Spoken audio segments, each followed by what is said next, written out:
Bendithe ndiyakwidate namhlanje. Ngokunxibe so. What is wrong?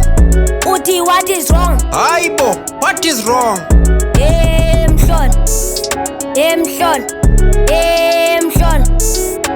Mhlolo.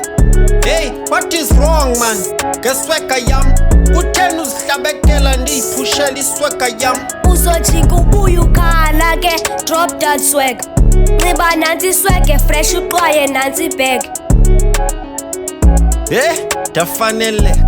Khawutsho mtshana yimalini eziweyi.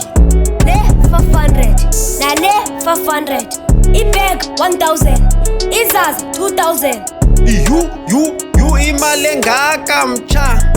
Amakheyisi ebendinowathola mtshana yero udlala ngemali osisitoshi bekhona. Yabo le bag 50 rand.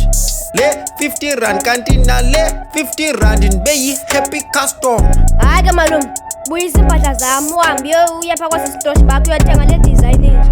Kucima uzoyifumana kwasisitoshi. Hayi mtshana hayi. Bensitsho nje mtshana khawuyeke man, khawuyeke mtshana. Ndihambe, khawuyeke ndizaba late na date. Hawuve. Ayi, jonga. Yentangam, hayibo, utheni namhlanje wamhleka ngako uwini lotho, uswenkela uyaphi? Yabona le 500 nale 500 ndizaza yi-1000 hayi 2000. Ubona ndimhlendi nje ndizanywe kumtshana. Awu, ntwe ezinabatshana.